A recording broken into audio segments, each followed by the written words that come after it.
What happened next would prompt a full-scale military investigation into a subject that can only be classified as paranormal. But before we get into that story... Whoa, whoa, whoa, whoa! That's not what I was expecting. Oh my gosh, the military was involved?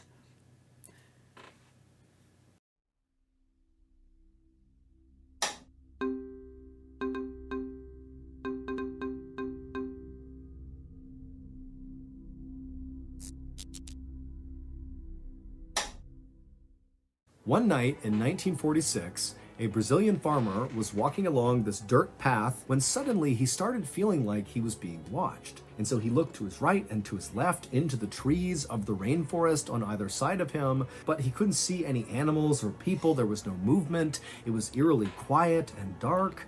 And so the farmer told himself that he was okay, just keep going, get home. Nah. So as he's walking... That is the perfect build-up to a murder moment or a horror movie situation, right? He begins speeding up faster and faster because the anxiety is growing inside of him, because he can't shake this feeling that he's being watched. And so finally, when he's close enough to his village, he just starts running, fearing that whatever or whoever is watching him is going to jump out and grab him. And so he speeds to his house. He literally dives through an open window into his house. He shuts the window. He makes sure all the doors are locked, and he's standing there in his house. It's pitch black, and he's thinking, okay, I'm safe. But suddenly he realizes not only has this feeling not gone away, he still feels like he's being watched, but whoever or whatever is watching him, he knows without looking that they're right outside of his house, outside the window to his left. And when he turned to look, he was right. What happened next would prompt a full-scale military investigation into a subject that can only be classified as paranormal.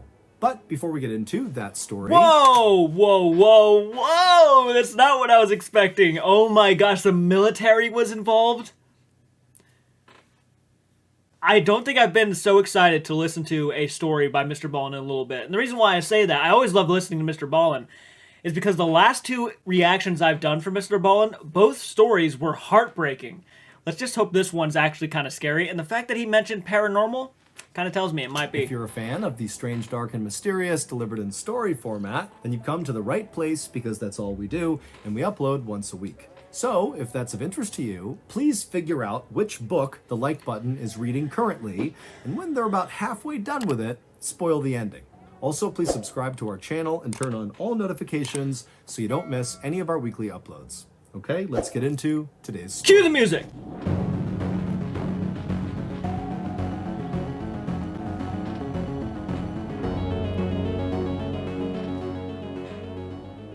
On March 4th, 1946, nearly every resident of a rural Brazilian town called Araçariguama packed up a few days' worth of food and drink and headed south to the nearest big city to celebrate the Festival of Carnival. This festival is an opportunity for folks to cut loose and eat good food right before most of them go into a religious fasting period. One resident who opted not to join the fun at this festival was a 44-year-old man named João Prestige Filho. João was a farmer, he had 5 kids, he was a very quiet guy, and he did not enjoy things like the Festival for Carnival. The crowds and the noise made him anxious, and he really hated dancing, which there was a lot of at these festivals. Instead, João would rather spend his time out in nature. And so, when João's friends and family and everybody else disappeared to head off to this festival, João did just that. He and his best friend packed up João's horse and cart, and they traveled across the dirt roads through the woods to the nearby Tietê River, where they spent the day fishing for catfish. And as João stood on the rock... And some people might find that to be kind of like antisocial, he sounds like a hermit kind of thing, and he just doesn't like people. It's, you know, some people just find fun in different things. I get it. Fishing's fun. Honestly, I'd probably do the fishing over the festival, if I had to be honest with you. I mean, it just sounds relaxing. I like relaxing things. I like going out sometime. I'm kind of in the middle. I would say I'm both kind of social and not social. Casting out his line, he listened to the birds sing and the parrots swooping by. It was beautiful and sunny out. I mean, this was a perfect day for João. As sunset drew near, though, both João and his best friend knew that while the rainforest they were in was beautiful during the day, at night, it could become quite hazardous with the animals that come out at night, and so they knew they needed to leave. And so they packed up all the fish they caught back into Joao's cart, and then the two of them hopped onto the cart and began making the journey back towards the town of Arasariguama. When the pair got to a split in the road, Joao's best friend hopped off the cart and walked on foot down one path because his house was actually just outside of the town, and Joao, still in his cart with his horse, said bye to his friend and went the other direction. Now, by this point, the sun had completely set, and so it was totally dark out as Joao is going down this dirt road in the final stretch towards his town. At this time, in 1946, Arasariguama was a beautiful place, but by no means a modern place. They had no running water, no electricity, there was no sewage, no paved roads, no access to main roads, and nobody had a telephone. It was basically like this little patch of civilization with about 100 people. With the last one there, with no phones. So if you get caught by some sort of serial killer or entity or anything dangerous, let's say, in other words, you're fucked. People living there. There was a church in the middle of the town and a couple of small huts that kind of sat around it. And Joao and his family lived in one of those huts. Joao usually loved walking along or traveling along this particular stretch of dirt road, especially at night, like he was doing right now. He really enjoyed looking up at the stars and listening to the animals off in the forest that he couldn't see. But this night, Joao just had a bad feeling as he was making this final approach towards his town. Now remember, there's almost no one in the town. They're all at this festival, so it's kind of like a ghost town in the middle of a forest. But Joao, as he's going down this dirt road and he can see the church up ahead, he's a couple 100 feet away, he began getting this very unnerving sense that he was being watched. And so Joao, as he's in his cart, began looking into the trees and all around him, wondering if maybe an animal or a person was nearby, but there was no one. Finally, Joao actually reached the church and he could see his little house, and he could also see that his wife, who was at the festival, had opened up one of the windows just slightly so he could open it up the rest of the way and crawl into the house when he was back from fishing, because she had locked the doors when she left. And so by this point, Joao was trying to be very calm and collected despite the stress of feeling like he's being watched. But when he saw that window and he saw how close he was to his house, he basically just had the horse sprint the rest of the way to his home. He just wanted to get off the streets. And so finally, Joao, he reaches his house, he crawls in through the window, he shuts it behind him, and immediately Joao expected What about the horse? Totally relieved that he was now behind locked and closed doors and windows. He was safe.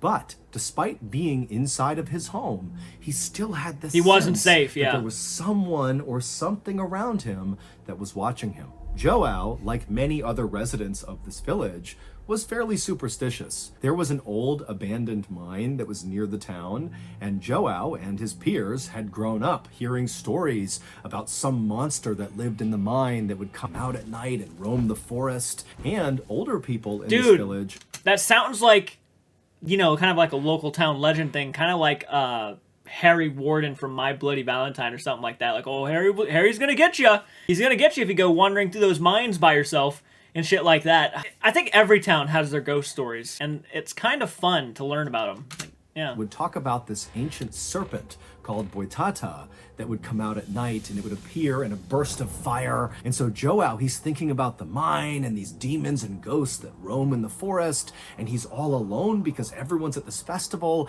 and he doesn't feel safe inside of his house, and so he's really starting to panic. And it's at this moment that he suddenly feels this sense that whatever or whoever has been watching him is right out his window to his left. And so Joao, as he's turning to look out the window, he's anticipating seeing a person out there, or maybe a jaguar or some other animal that's followed him from the rainforest.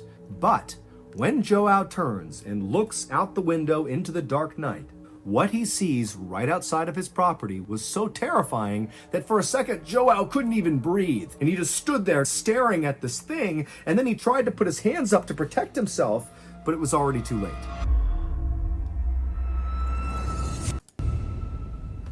Let's get back to the story. Sorry.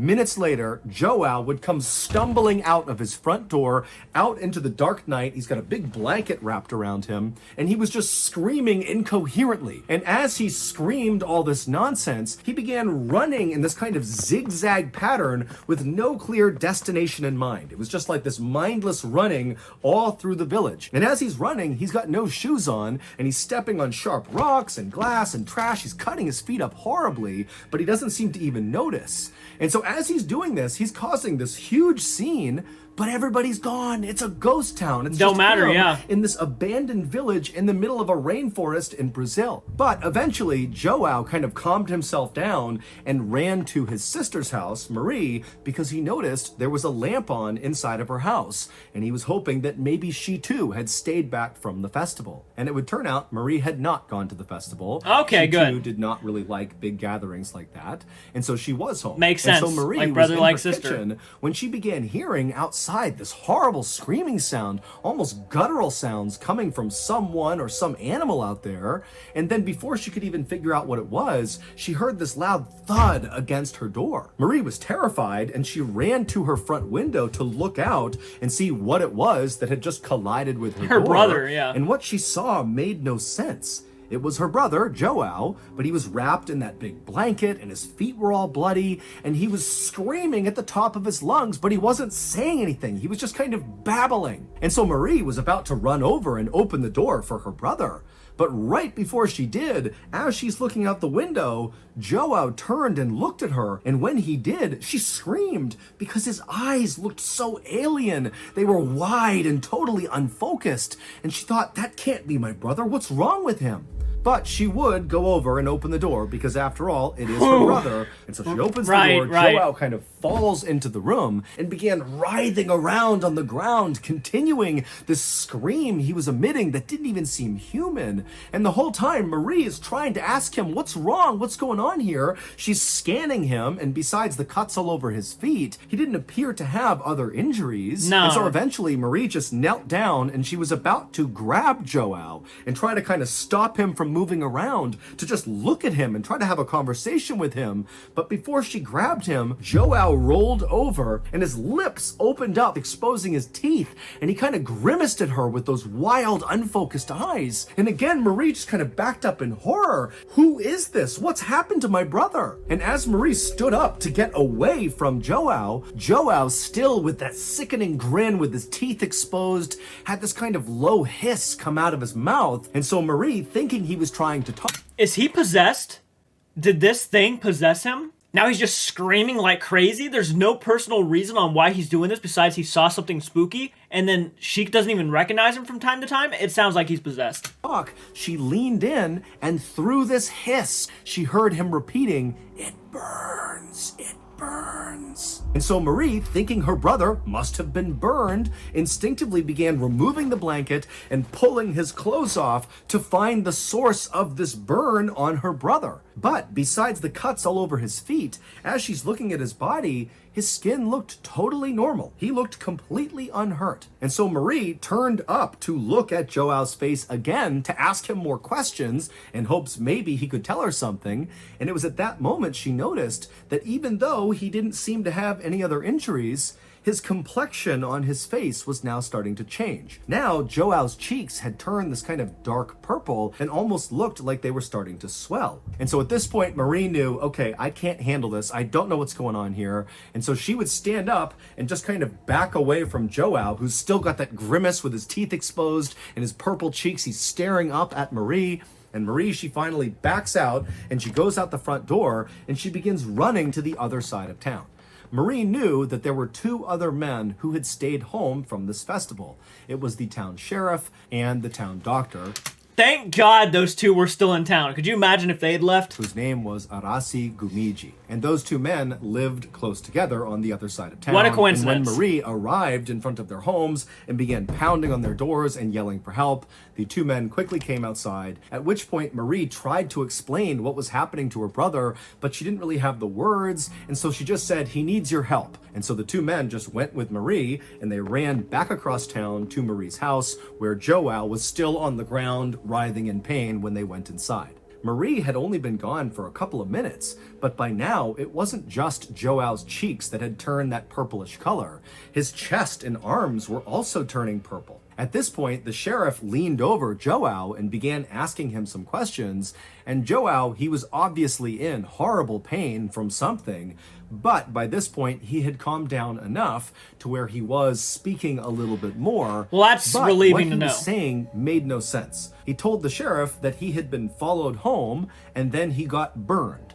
And when the sheriff asked him, "Who burned you?" all Joao could say was, "No one is to blame." At this point, the sheriff left Marie's house and jogged over to Joao's house to look for some sign of how he got burned. But when he got there, the house was completely unburned. Everything was exactly as it should have been. There was no scorch marks. There was not even a lit candle anywhere. So there was no clues as to what happened to Joao. By the time the sheriff got back to Marie, I was sitting here thinking, could it have been something in the rainforest that could have maybe bit him or something along those lines? Maybe he was hallucinating when he got into the house. Maybe something affected him. But they just said that they searched his body and they couldn't find any sort of sign of anything. So there was no other reason on why this is happening. I don't know.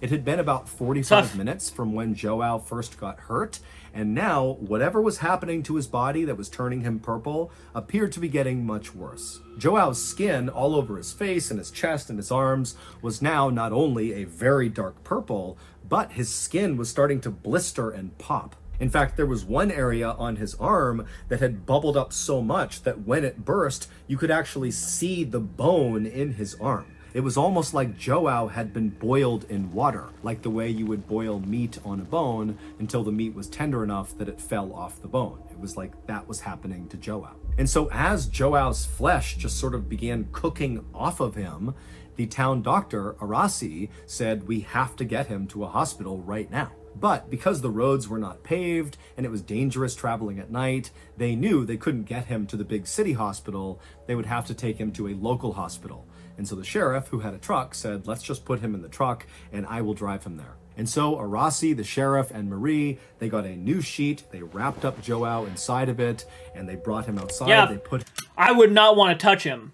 I mean, at that rate, I wouldn't know what he did, what he may have touched or anything like that. I would not want that happening to me. That is terrifying that a blister got so big it blew up and you could see his bone underneath. No, fuck that. Him in the sheriff's truck, and they began driving towards the hospital. Arasi stayed in the back with Joao as they made this drive, and every time the truck went over a bump, Joao would let out a cry of pain, and Arasi would look over and he would literally see these bumps were causing his skin to kind of fall off of his body. When they finally arrived at the local hospital, the staff there pulled Joao inside, they put him in a private room, they put him on a bed, and they had no idea how to treat him. It was like his injuries looked nothing like they had ever seen. They didn't even know where to begin, and they kind of assumed that Joao would not survive whatever was happening to him.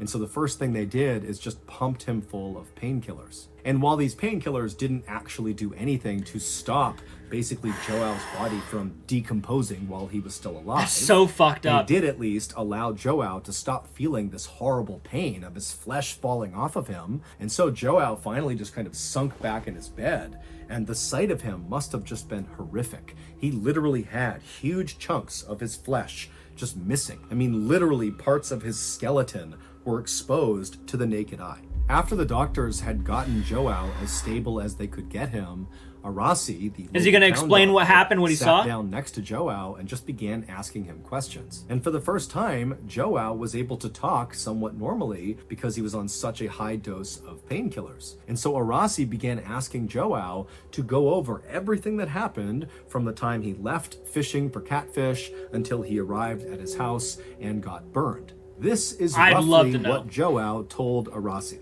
He said on his walk home from fishing, he started getting that feeling that he was being watched. And it got more and more intense as he got into town, until finally he basically sprinted the rest of the way to his house, practically dove through that open window, shut it behind him, and expected to feel relief being in his own home again. But he didn't. The feeling only intensified that he was being watched.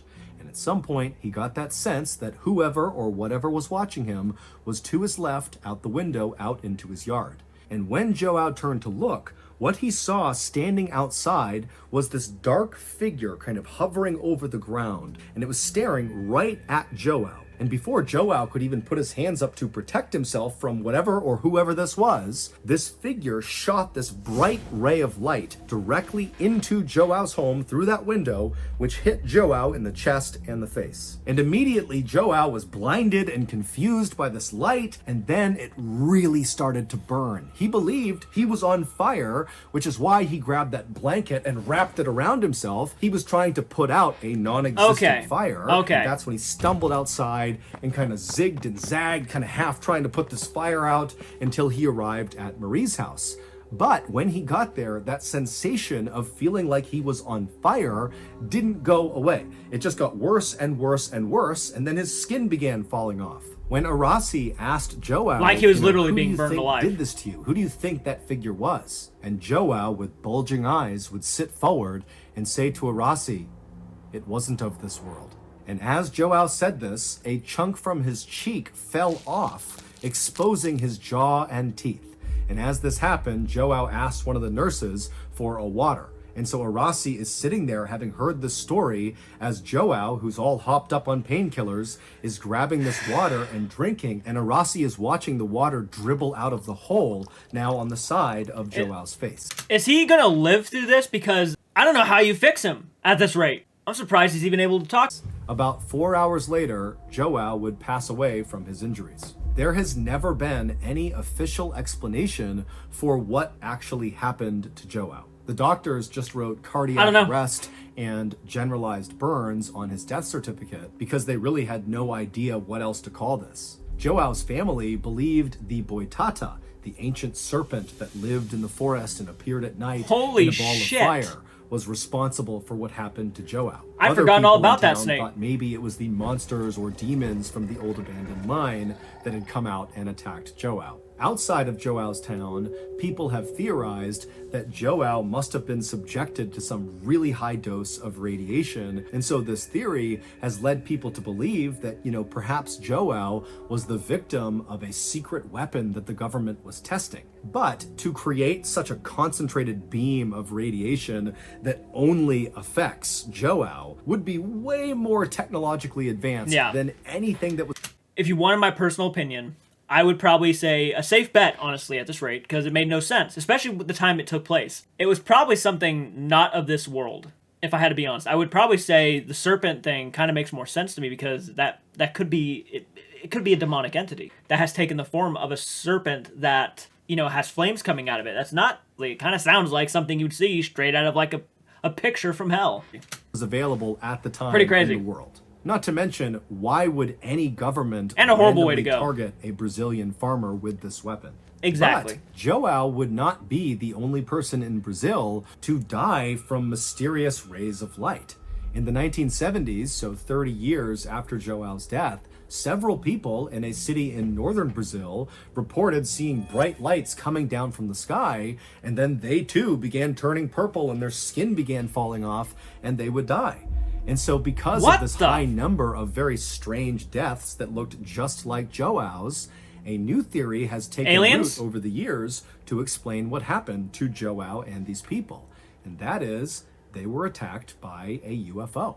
That Joao, when he looked out the window and saw that dark figure hovering over the ground, that was a UFO, and the light he saw was a weapon. The UFO was firing a ray of radiation that struck him and killed him like it struck and killed the others in Brazil. The military actually looked into this theory in 1977 and 1978. It was called Operation Saucer, like flying saucer. However, officially, they came out and said they found no evidence that UFOs were in any way involved. They would never tell you to begin with, even if there was a UFO involved. UFO's not a crazy idea, though. Yeah, their technology is way beyond ours. Involved in what happened to Joao or these other people. However, many people are skeptical that we're really getting the truth. Yeah, the government would never tell you if they were UFOs or not. They'd never tell you.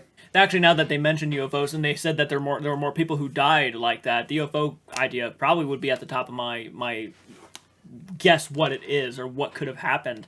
That's crazy. It's a horrible way to go to. It's like, I couldn't imagine what it must have felt like to be literally boiled from the inside out. That was terrifying. That's what I wanted to see from Mr. Ballen. That was actually rather terrifying and made me think a lot. Guys, comment down below. Let me know your thoughts. Hit the like button. Subscribe to the channel if you're new around here. I will do more Mr. Ballen reactions. I will listen to more stories, and I will certainly give you guys my opinions on everything that he does. So if you guys like that, support me on Patreon or become a channel member by clicking the join button down below. I just posted some new emojis and some new badges. If you guys are wanting to become a channel member or anything, you guys can use those on my videos and live streams and all that great, fantastic, diddly stuff. And I'll check you guys out later. So, yeah, please keep it retro and do take care.